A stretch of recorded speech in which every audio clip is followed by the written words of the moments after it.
The Chaser's War on Everything is rated M for a mature audience. It contains coarse language and drug references.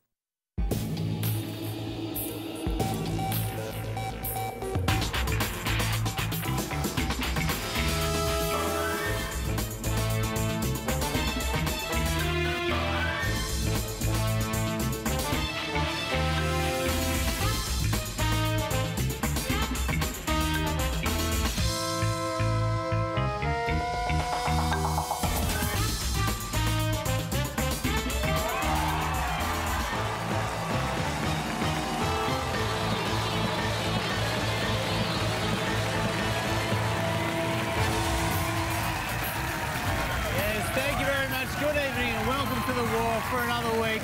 Great to have your company as always. And Chris, quite a lot of ground to cover this week. Well, there is. It's been a week of extremes, hasn't it? On the one hand, David Hicks pleaded guilty, but everyone still thinks he's innocent. And at the other end, Ian Thorpe pleaded innocent and everyone thinks he's guilty.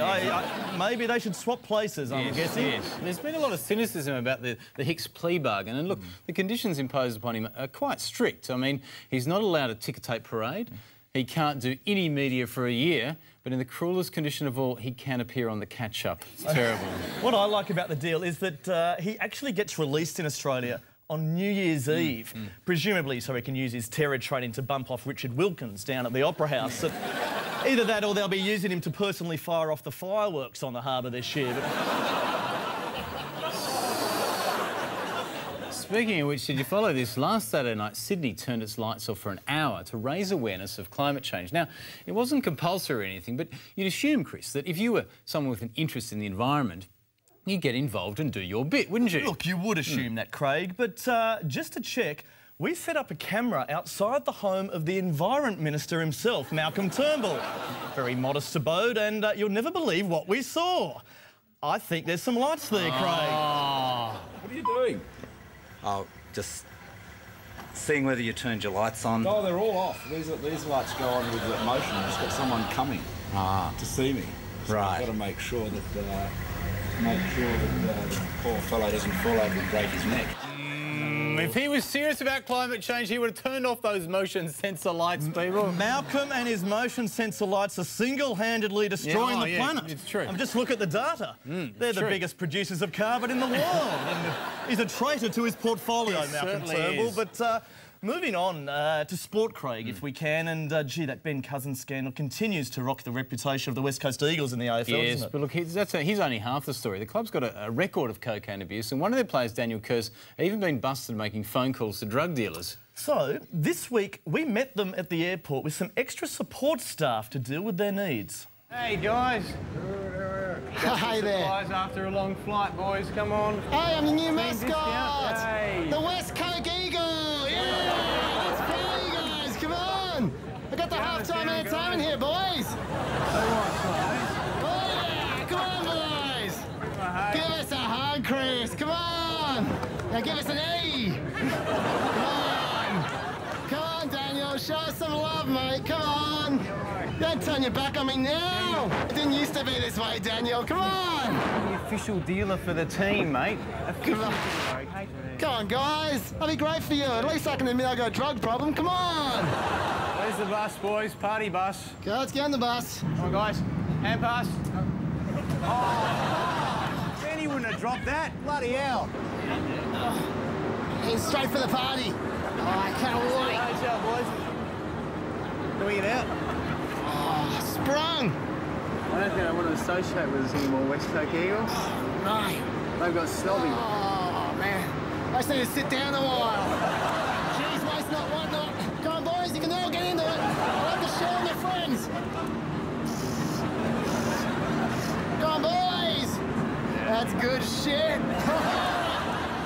Flying high. Woo!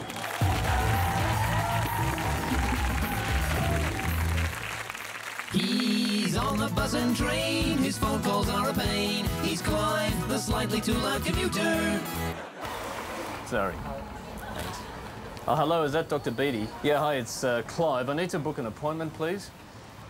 Well, I've just found that my penis is starting to bend to the left quite a lot, so to the left. Yeah, well, I always use my right hand, so, No, the purple sores, they vanished ages ago. I mean, occasionally one crops up on the frenulum, but, like... Well, I think I might get a second opinion on that, thank you. Thanks, bye. Man, excuse me, do you know anything about bendy penises? Do you know how to fix a bendy one? No? He's Clive, the slightly too loud commuter. Now, Chaz, as you know, there are many things I hate in this world, but you know the thing I really hate at the moment? Tattoos. Oh, yeah, they're so passé. I mean, every two-bit celebrity's got one these days. Angelina Jolie, Lachlan Murdoch, even David Oldfield. I mean, look at that. It's pathetic. Please tell me you are not going to join the bandwagon, Jules. No, mate, I will always hate tattoos. In fact, I'm so sure I've had my position inked. Look at that. You know what people who've got tattoos deserve, mate? Let me guess. A ticket? Bingo. What's this? What's all this? We don't have any tattoos in this part of town. All right, we're cracking down on it. It's graffiti. I mean, it's all right for you. You don't have to look at it. I've got to look at that. What's this? Teardrop. Teardrop. Well, you'll be crying now, my friend, because that is $200. Don't even get me started on the dragon. What is that on your back? Tattoo. Sorry?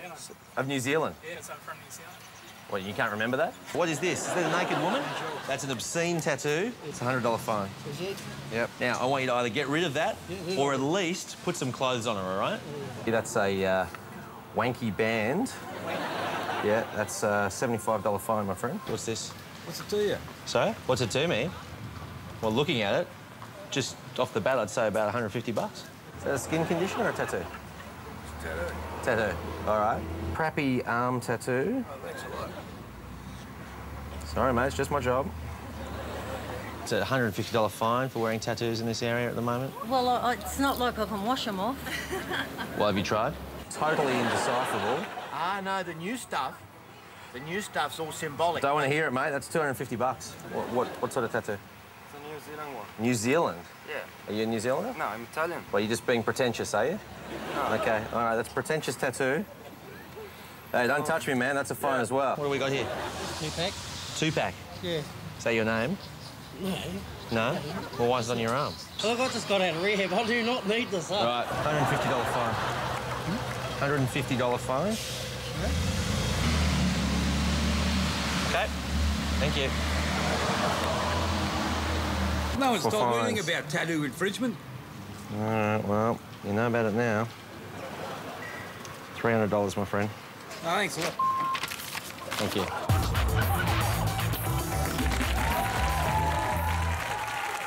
Tomorrow night on 10, it's nearly crunch time on The Biggest Muslim. With only 3 Islamics left, making the ultimate journey of transformation. I came onto the show to lose as much of my Muslimness as I could, so people in this country would start to accept me and maybe treat me as a more normal person. They've gone from this to this. Kevin, Bruce, Ken, so we've got to lose Muhammad. I know. But how much less Muslim can they become in the final 2 weeks? Since I came to the house, I've lost over 40% of my faith.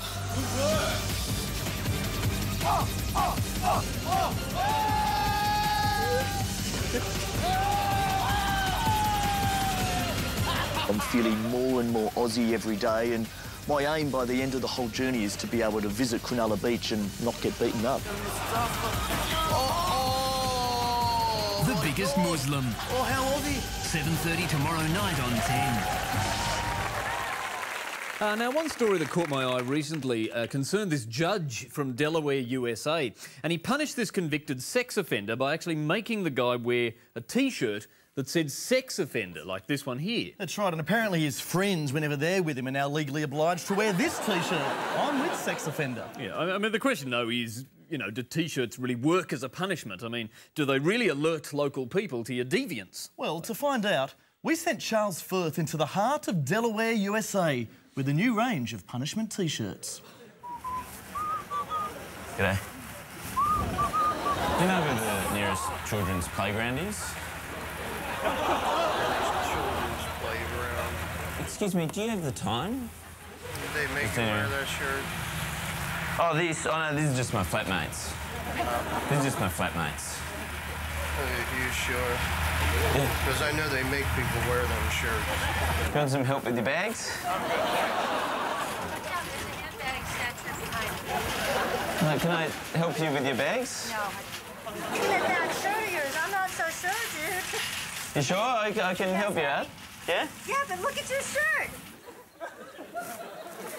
Are you the owner of this truck? Does that go back to the depot? Depot? Yeah. What do you mean, back to depot? Yeah, back to the depot. Okay, thanks. Can I get a doppio espresso with a twist of lemon, please? With a twist of lemon? How much for an 8-ball? I don't know what you're talking about. Oh, this? No, these are just my friends. No, not a crack deal. Oh, just, hang around. Thanks. Hello. Do you need a babysitter now? No, she goes to daycare. Never mind. Bye-bye. Bye-bye. Bye-bye.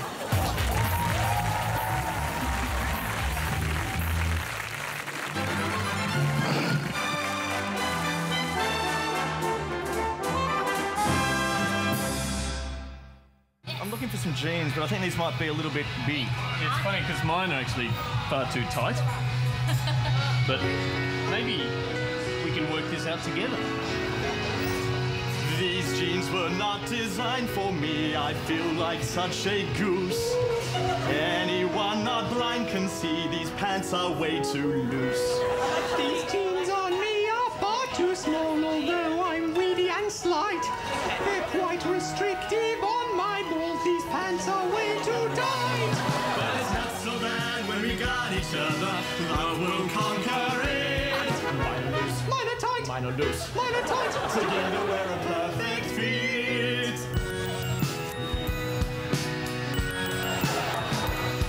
It's hard to move with elegance. I'm dizzy and I'm weak. There's room here for 6 elephants despite my flabby cheeks. But it's not so bad when we got each other. We're so closely knit. Mine are loose. Mine are tight. Mine are loose. Mine are tight. Mine are big. Mine are small. Mine don't fit me at all. Together we're the perfect fit. So we'll take the jeans.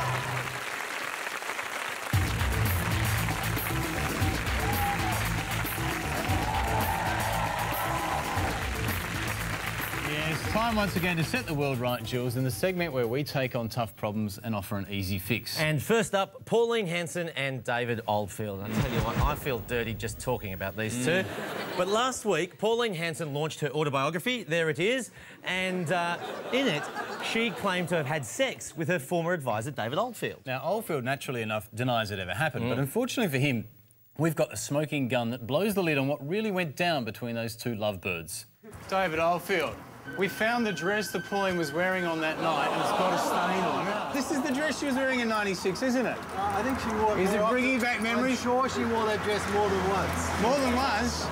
So it might not be your stain. Just give us a quick sample. I can put the dress on if it turns you on. I haven't got time. Come on, quickly. You haven't got time. It'll only take a minute to it. Are you sure you can't give us a quick sample? Just on the way in. I really can't, guys. Do you want me to help out? No, come on, why are you putting it in? We should do a comparison. No, come on, I'll get a sample just while you're going in. We'll do it in the car. We'll pretend it's the sundowner. Does Pauline do it in the car? I don't know, you're the one who can tell us that. I'm embarrassed by the fact that I can't give you the real thing right now because I'd love to do it. I'm sure you can give us the real thing right now. If you want to do it for real, I'll be back. Okay. Oh. I don't know if I want to be around for that. I don't know if he was running from the truth, but he was definitely running from something. Yeah, look, he's sticking to his story, but let's now see what Pauline had to say about it. Pauline, we think we found the proof that you're telling the truth about Mr. Oldfield. We found the dress you were wearing during the election, and it's got a stain on it. It's got a stain on it, Pauline. She should get the dress back. I don't want to talk about it. Get outside. It's not your dress. I don't care. Can you give her the dress? No, I can't. All right. Hey, man, I'll get no business in me, please. Can you give me a push back to the ABC at least? I don't think that's fixed, Craig. Not even dry cleaned. But look, it wasn't a complete waste of time going to Pauline's book launch because Alan Jones was there launching it and I asked him to sign a copy of my favourite book, Jonestown. And look, he checks out what it is. Oh, my God. And he doesn't like it, but he signs anyway. Good on you, Alan. There it is, probably the only signed copy of Jonestown from Alan Jones. And we will be auctioning off that book later to raise money for troubled homosexuals. Now, while we're at it, mate, why don't we fix the Iran hostage crisis as well? It's a sticky standoff, Jules. Iran's got their hands on 15 British hostages and they're refusing to hand them back. Yeah, I don't understand what the Blair government is doing on this because the solution is so bloody simple. A prisoner swap, right? Iran gives the UK the bunch of citizens that it wants back, and England gives Iran a bunch of citizens that are no use to it whatsoever. All right, let's get our hands really dirty now. Brian Burke. The former WA Premier's become a walking blob of corruption. No one wants a bar of him. Yeah, but look, I actually feel sorry for Brian, I have to say. I mean, 1 minute every Polly in Canberra is lining up to have lunch with him. Now they're avoiding him like the pox. So we did our best this week to turn that back around. Hey, Brian, you come to town, eh? Yeah, well, no one's coming to Perth anymore, so I've had to come over here. Are we still good for lunch? Well, you better go talk to the Labor blokes. No, look, I think I'm pretty busy today. Check my diary, but I think I'm engaged. Got time for lunch today, Wilson? Yeah, dick it. There's a barbecue at Graham Edwards' place this weekend. Do you want to come? Pass. Don't Who's worry. paying for the dinner? Oh, well, look, I'll pay, but you'll pay in the end, don't worry. We're still all right for lunch today, Julia? Can we have lunch with Kevin? Very busy. We haven't caught up for a while. I'd love to see Kevin. Say hello to him for me. I know a couple of people that are available. I know quite a few people. I think Santos Santoro's available. Not having anything to do with you, like, no, we can get back in business, Carmen. Come on. do that. Can you fix a pre-selection or two for me? Mate, I can fix anything. We'll meet up in the city at midday. Don't write it in your diary, OK? We I don't want have a diary. That's what I like to hear. That's perfect. Have a good day. All right, our final problem tonight, recycled water. As you know, Jules, we're in the middle of a drought, and pretty soon we'll have no water left unless we start recycling sewage or desalinating seawater. Yeah, Craig, some of the country's best minds have been trying to solve this. People like Peter Debnam and Peter Beattie have been out there doing water taste tests with the public, but all to no avail. So we thought we'd set up a taste test of our own this week, and we put our best man on the job. Everyone's talking about recycled water and desalinated water now, but no one's actually trying it out. So we've got a taste test here for you, if you don't mind. No. One of these is standard water, and one of these is recycled water. The first one was better. Like the first one there? A lot of people have a problem with the recycled water. I'm not actually sure why. The second one is the recycled water. Oh, yeah! I'm not actually sure why. What's the matter? What is in this? Oh, look, just a bit of discoloration, that's all. No, what is it? Let's do a direct comparison between standard water and desalinated water, okay? So we'll do some standard water here and we'll do some desalinated water here, okay? Why is it tipping? It's full. Oh, sorry. Yeah, so.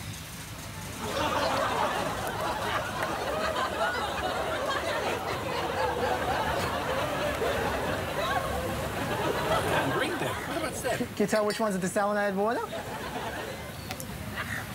Try again, try again, try again, try again. Something in it.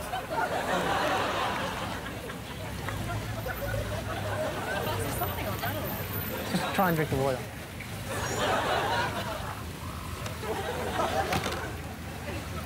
Can you tell which one's desalinated? Why is there a fish in there? You get the odd impurity when you use seawater. Every now and then something gets through.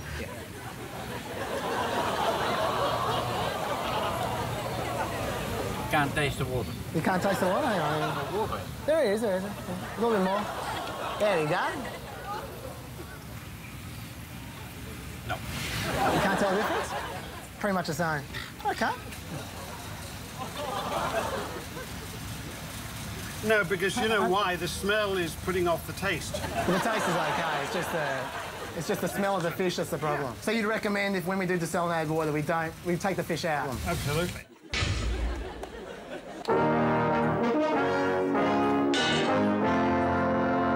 I think it's my duty as a politician is to find out what the people actually think.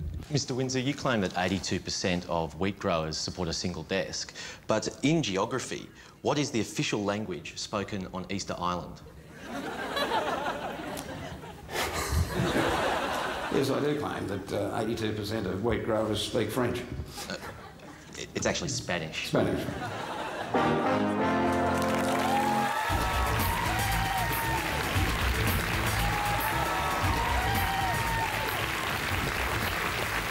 Well, unfortunately, we don't live in a country where we get real news, so we thought we'd bring you a taste of what you're missing.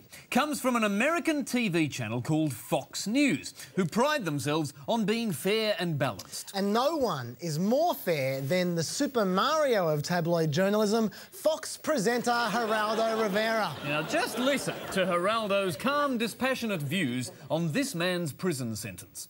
You look at this man and you say, the death penalty is really not enough for John Evander Cooley. You want him to be stoned. You want him to be skinned. You want him to be cut up in little pieces. And you want this person to suffer. Yeah. Look, Fox is an incredible lineup of presenters, doesn't it, Andrew? It does. So when one of their hosts is sick, they can only be replaced by the creme de la creme. I'm Chuck Norris filling in for Sean Hannity. Yep. Oh, yeah. Chuck Newsman Norris. Now, you know, Chuck actually has a very impressive background as an investigative journalist. I mean, did you see the way he dealt with that politician during the AWB scandal?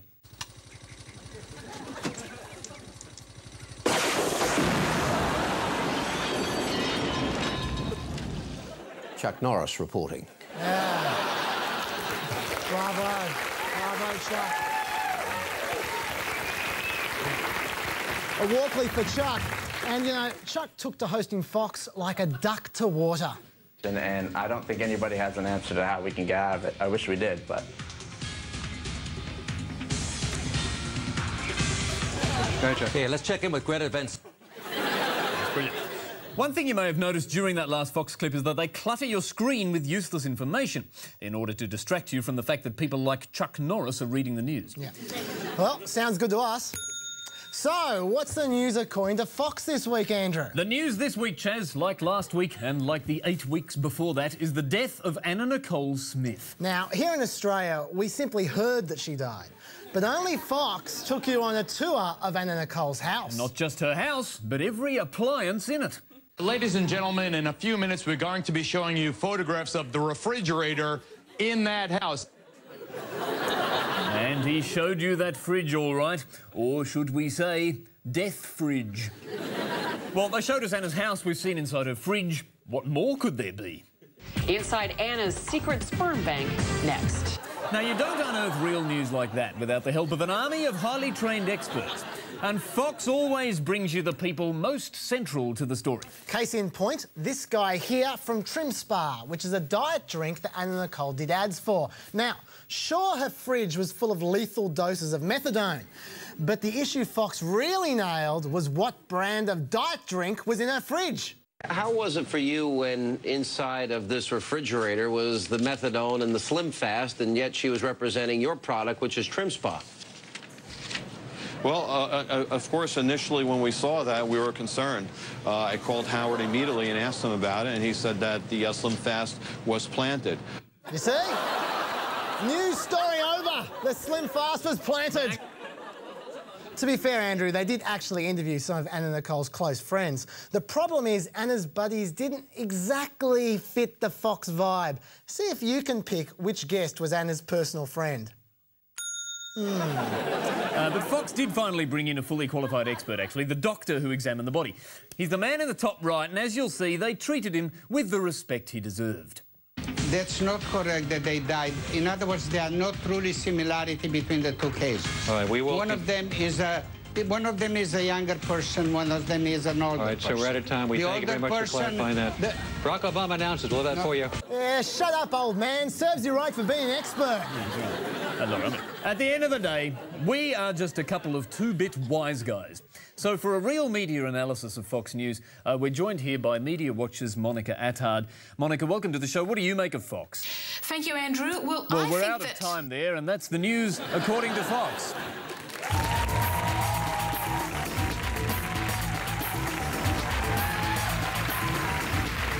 Now, guys, you know, I have this theory that people are always incredibly polite towards people with disabilities. Absolutely. We're always very polite to you about your mumble and your gap tooth. Thank you very much. Yes, but no, it is true. Look, people will go out of their way not to offend anyone with a disability. No one wants to appear to be prejudiced, even when it's perfectly appropriate to be prejudiced. Such as when? I mean, when would that be appropriate? Well, personally, I don't think blind people should be allowed to be taxi drivers, for instance, you know.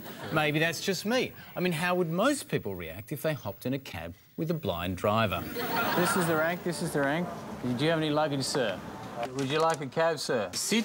Sit. Sorry, it's the guide dog. I can't see anything, so you'll have to do... Well, how can you drive a taxi? I'm blind, so you can just tell me if when there's cars in front or red lights or people in front or stop signs or... You have to say when to change the lanes. Okay. And all that kind of stuff, okay? That's fine. Do I have to change this red light? Yes, red light. Anything that would be relevant to driving, I guess. This is my first day. I feel lucky. Can you see cars and stuff? No, I can't see cars and stuff. That's crazy. Just tell me there's no people. Okay, hold on a second. I'll let you. I can go. You can go now. No. Whoa. He nearly ran over. Hold on a second. Slow down. Yeah. Slow down. Yeah, it's right here. It's right here. I missed it. Yeah. Can I turn? Is this? Yeah, this is into the What's this? the station. Yeah.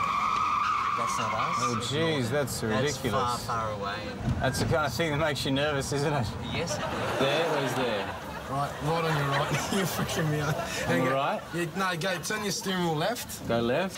Have you ever had a blind taxi driver before? It's because I'm the only one. Just keep going straight. Whoa. No. Stop. Okay. Be right a bit. Be right a bit. Be right a bit. Yeah. Be right. Right. Just right. right No, right. No, stop. You're fucking with me. There's no point in getting with you, really. No point. No. Sorry about that. That's all right. I can't direct you. Thanks anyway. Oh, sorry, I'll help but I you don't get out. think it I'll help works. you get out. Tell you what, mate, you're still a much safer driver than most of the cabbies I've had lately. Certainly, that is just about it for another week. But remember, as always, you can podcast the show at abc.net.au/chaser or catch the repeat on Friday night at the special Easter time of 10:15. That's right. Please note too that from next week we will be moving to Channel 7 like every other ABC comedy. Good night. Good night.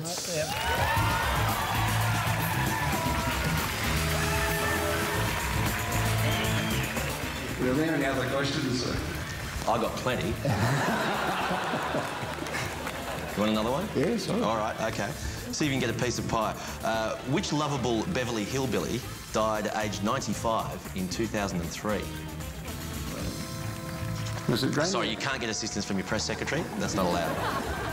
No, it wasn't Granny. It was the old fellow. What was his name? Jed. No, I'm sorry. The correct answer was Buddy Ebsen. Yeah, that's him.